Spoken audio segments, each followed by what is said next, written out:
As the largest bank in Southeast Asia, DBS has been at the forefront of supporting the rapid evolution of the fund management landscape across Asia. We're excited to collaborate with the asset to explore asset management strategies that may be applicable to you, whether you are joining us in person or online today.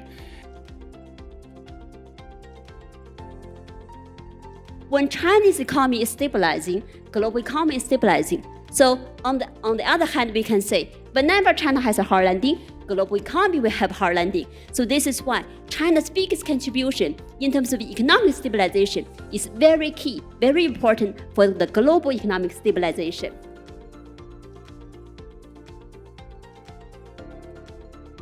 In Singapore, there's now, since October 2024, about 1,117 VCCs that's been incorporated. And more than 2,000 sub-funds have been sort of registered under it also.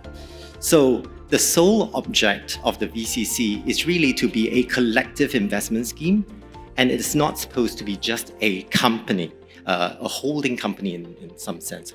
I thought it was very well run. There's a lot of attendance to this event, and I'm sure it was a very educational and informative session for everyone involved. I myself enjoyed myself as a speaker, and so thank you very much again for inviting me.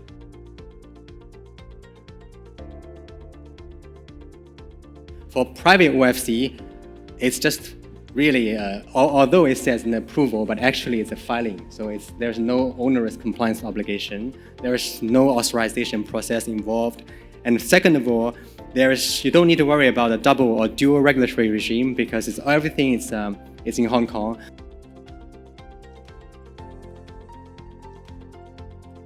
I'll be speaking about GIFT City. So somebody in the break asked me, what is the full form of GIFT?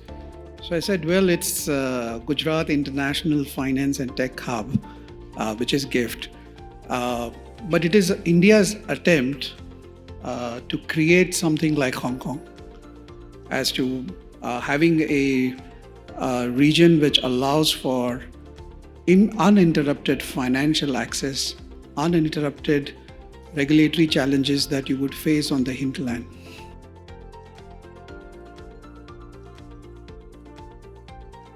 Previously, when OFC was first launched, there's quite a bit of restriction in terms of what the OFC can invest in.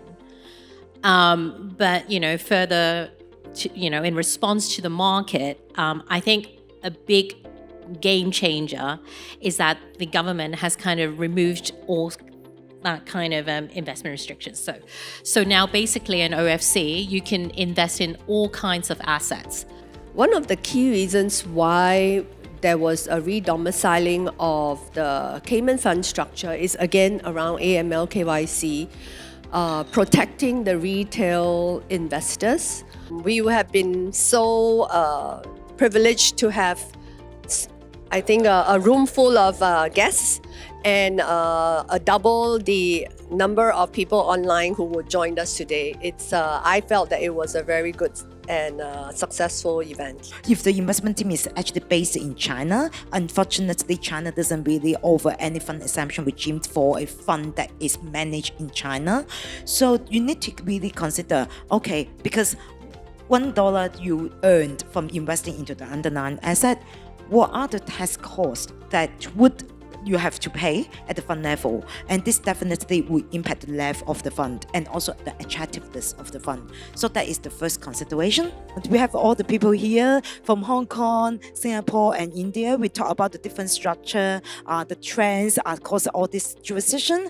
I think one key theme is that although the Cayman is still remain as the key mainstream, but there are many alternative structures that is available for use in Hong Kong, in Singapore, as well as in India. Thanks for the asset as well as DBS for organizing today's event. So I enjoyed the event. It was very informative. It was good to have a comparison between the VCC in Singapore, the OFC in Hong Kong, and have it done in live so that we could be hearing both sides more or less at the same time in very useful lightning talks. As far as the event is concerned, yes, there was, I think it was well done. I think we were lucky to get past the typhoon to get here in the first place, but also it was a nice environment with which to share information and talk. I think today's event is very insightful and very useful, especially for us because for our company, we normally provide security and future services, execution and also clearing services to them.